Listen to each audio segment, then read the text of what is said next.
The Outsiders, Chapter 8. The nurses wouldn't let us see Johnny. He was in critical condition, no visitors.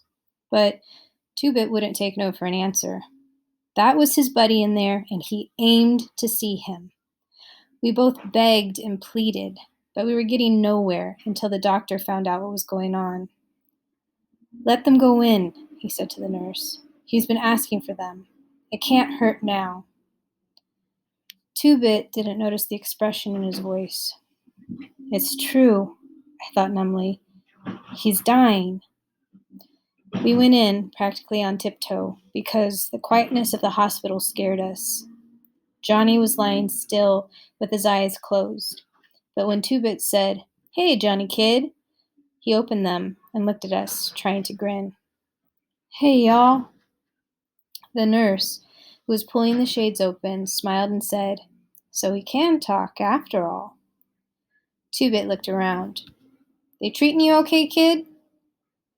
"Don't," Johnny gasped. "Don't let me put enough grease on my hair." "Don't talk," Two-Bit said, pulling up a chair. "Just listen. We'll bring you some hair grease next time. We're having the big rumble tonight." Johnny's huge black eyes widened a little, but he didn't say anything. "It's too bad you and Dally can't be in it. It's the first big rumble we've had, not counting the time we whipped Shepard's outfit." "He came by," Johnny said. "Tim Shepard?" Johnny nodded. "Came to see Dally." Tim and Dallas had always been buddies. "Did you know you got your name in the paper for being a hero?" Johnny almost grinned as he nodded. "Tough enough," he managed. And by the way his eyes were glowing, I figured Southern gentlemen had nothing on Johnny Cade. I could see that even a few words were tiring him out. He was as pale as the pillow and looked awful. Two-Bit pretended not to notice. "You want anything besides hair grease, kid?" Johnny barely nodded. "A book." He looked at me. "Can you get another one?" Two-Bit looked at me too. I hadn't told him about Gone with the Wind. "He wants a copy of Gone with the Wind so I can read it to him," I explained. "You want to run down to the drugstore and get one?" "Okay," Two-Bit said cheerfully. "Don't y'all run off." I sat down in Two-Bit's chair and tried to think of something to say. "Dally's gonna be okay," I said finally. "And Derry and me, we're okay now." I knew Johnny understood what I meant. We had always been close buddies, and those lonely days in the church strengthened our friendship. He tried to smile again, and then suddenly went white and closed his eyes tight. "Johnny," I said, "are you okay?" He nodded, keeping his eyes closed. "Yeah, it just hurts sometimes. It usually don't. I can't feel anything below the middle of my back." He lay breathing heavily for a moment. "I'm pretty bad off, ain't I, Pony?" "You'll be okay," I said with fake cheerfulness. "You gotta be. We couldn't get along without you." The truth of that last statement hit me. We couldn't get along without him. We needed Johnny as much as he needed the gang, and for the same reason. "I won't be able to walk again," Johnny started, then faltered. "Not even on crutches. Busted my back." "You'll be okay," I repeated firmly. "Don't start crying," I commanded myself. "Don't start crying. You'll scare Johnny." "You want to know something, Pony Boy? I'm scared stiff. I used to talk about killing myself." He drew a quivering breath. "I don't want to die now. It ain't long enough. 16 years ain't long enough. I wouldn't mind so much if there wasn't so much stuff I ain't done yet, and so many things I ain't seen. It's not fair. You know what? That time we were in Windrixville was the only time I've been away from our neighborhood." "You ain't gonna die," I said, trying to hold my voice down. "And don't get juiced up, because the doc won't let us see you no more if you do. 16 years on the streets, and you can learn a lot, but all the wrong things, not the things you want to learn. 16 years on the streets and you see a lot, but all the wrong sights, not the sights you want to see. Johnny closed his eyes and rested quietly for a minute. Years of living on the east side teaches you how to shut off your emotions. If you didn't, you'd explode. You learn to cool it. A nurse appeared in the doorway. "Johnny," she said quietly, "your mother's here to see you." Johnny opened his eyes. At first, they were wide with surprise. Then they darkened. "I don't want to see her," he said firmly. "She's your mother." "I said I don't want to see her." His voice was rising. "She's probably come to tell me about all the trouble I'm causing her and about how glad her and the old man'll be when I'm dead. Well, tell her to leave me alone. For once," his voice broke, "for once, just leave me alone." He was struggling to sit up, but he suddenly gasped, went whiter than the pillowcase, and passed out cold. The nurse hurried me out the door. I was afraid of something like this if he saw anyone. I ran into Two-Bit, who was coming in. "You can't see him now," the nurse said, so I handed her the book. "Make sure you can see it when he comes around." She took it and closed the door behind her.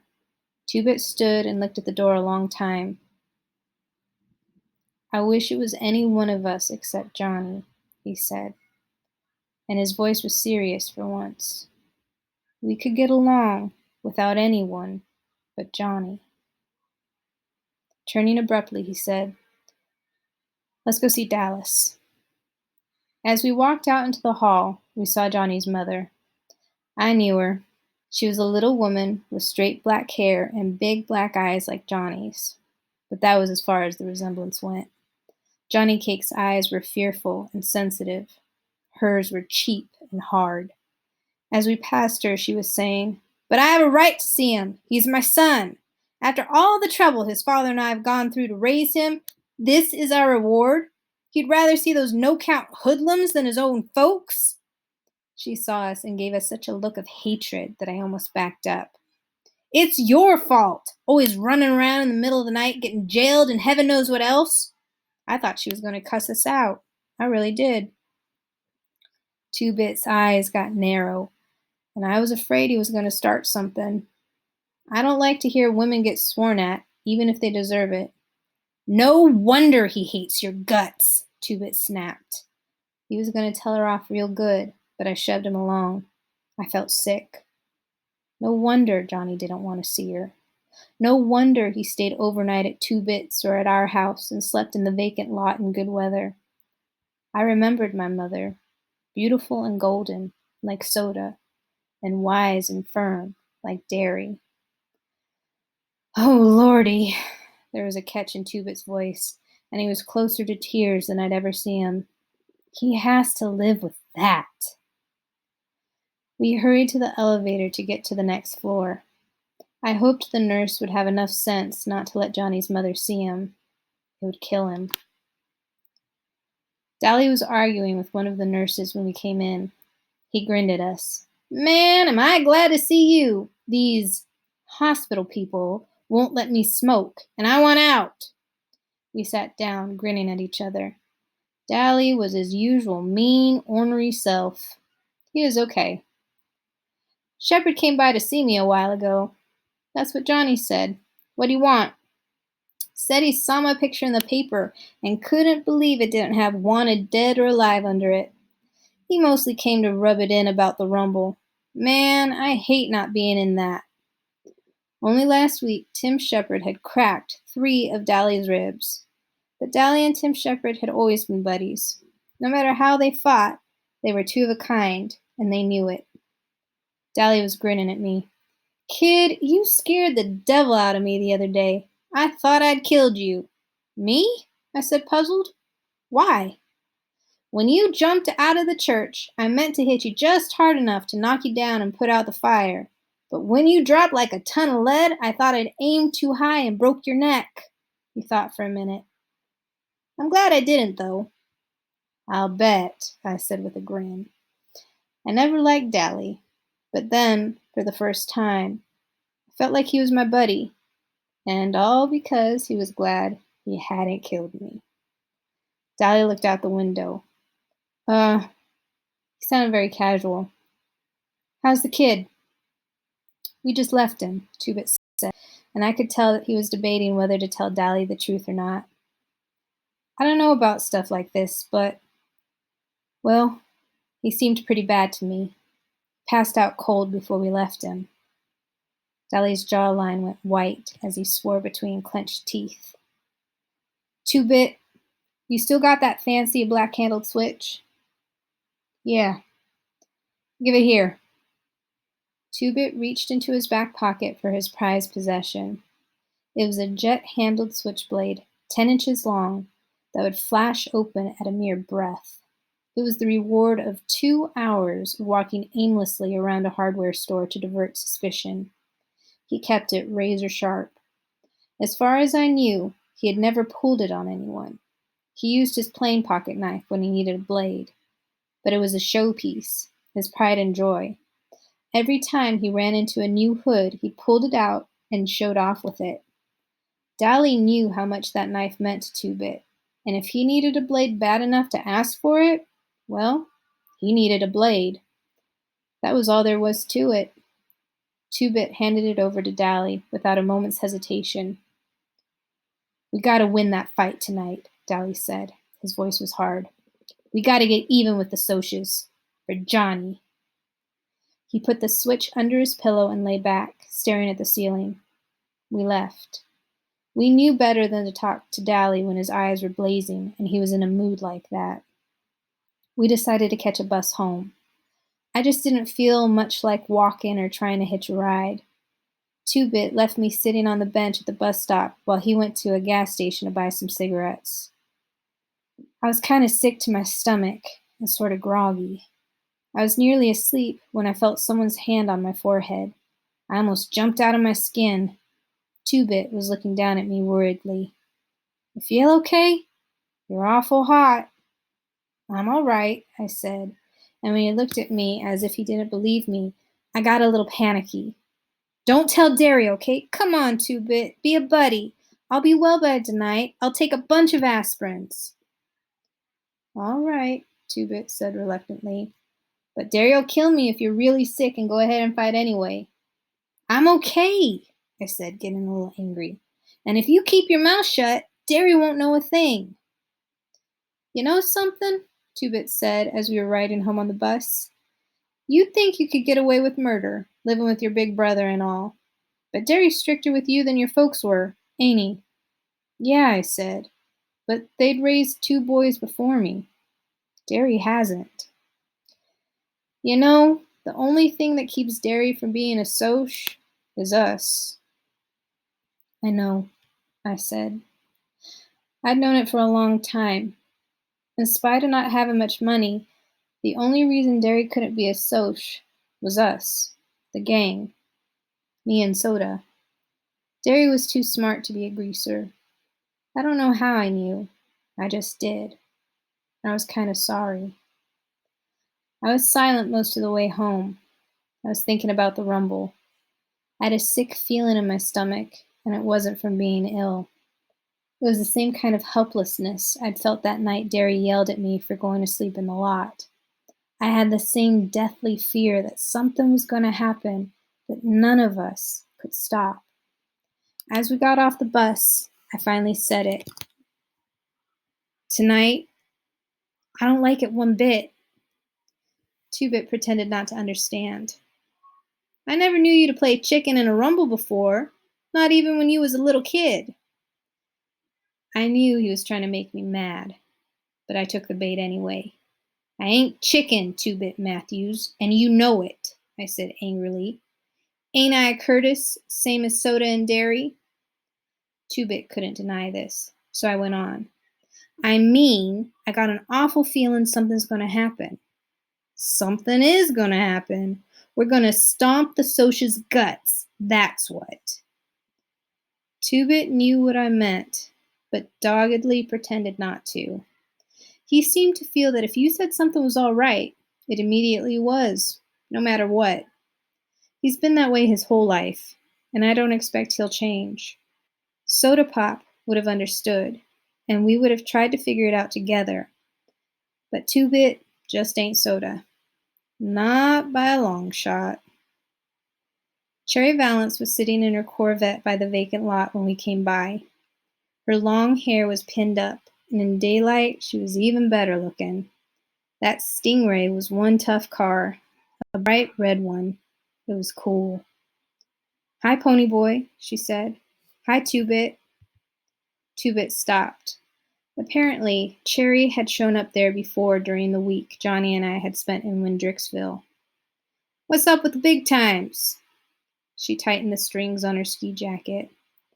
"They play your way. No weapons, fair deal. Your rules." "You sure?" She nodded. "Randy told me. He knows for sure." Two-Bit turned and started home. "Thanks, Cherry." "Ponyboy, stay a minute," Cherry said. I stopped and went back to her car. "Randy's not going to show up at the Rumble." "Yeah," I said. "I know. He's not scared. He's just sick of fighting." "Bob?" She swallowed, then went on quietly. "Bob was his best buddy. Since grade school." I thought of Soda and Steve. What if one of them saw the other killed? Would that make them stop fighting? No, I thought. Maybe it would make Soda stop, but not Steve. He'd go on hating and fighting. Maybe that was what Bob would have done if it had been Randy instead of him. "How's Johnny?" "Not so good," I said. "Will you go up to see him?" She shook her head. "No, I couldn't." "Why not?" I demanded. It was the least she could do. It was her boyfriend who'd caused it all. And then I stopped. Her boyfriend. "I couldn't," she said in a quiet, desperate voice. "He killed Bob. Oh, maybe Bob asked for it. I know he did. But I could never look at the person who killed him. You only knew his bad side. He could be sweet sometimes, and friendly. But when he got drunk, it was that part of him that beat up Johnny. I knew it was Bob when he told me the story. He was so proud of his rings. Why do people sell liquor to boys? Why? I know there's a law against it, but kids get it anyway. I can't go see Johnny. I know I'm too young to be in love and all that, but Bob was something special. He wasn't just any boy. He had something that made people follow him, something that made him different, maybe a little better than the crowd. Do you know what I mean?" I did. Cherry saw the same things in Dallas. That was why she was afraid to see him, afraid of loving him. I knew what she meant all right, but she also meant she wouldn't go see Johnny because he had killed Bob. "That's okay," I said sharply. It wasn't Johnny's fault Bob was a booze hound and Cherry went for boys who were bound for trouble. "I wouldn't want you to see him. You're a traitor to your own kind and not loyal to us. Do you think your spying for us makes up for the fact that you're sitting there in a Corvette while my brother drops out of school to get a job? Don't you ever feel sorry for us. Don't you ever try to give us handouts and then feel high and mighty about it." I started to turn and walk off, but something in Cherry's face made me stop. I was ashamed. I can't stand to see girls cry. She wasn't crying, but she was close to it. "I wasn't trying to give you charity, Ponyboy. I only wanted to help. I liked you from the start, the way you talked. You're a nice kid, Ponyboy. Do you realize how scarce nice kids are nowadays? Wouldn't you try to help me if you could?" "I would. I'd help her and Randy both, if I could." "Hey," I said suddenly, "can you see the sunset real good from the west side?" She blinked, startled, then smiled. "Real good. You can see it good from the east side, too," I said quietly. "Thanks, Ponyboy." She smiled through her tears. "You did okay." She had green eyes. I went on, walking home slowly.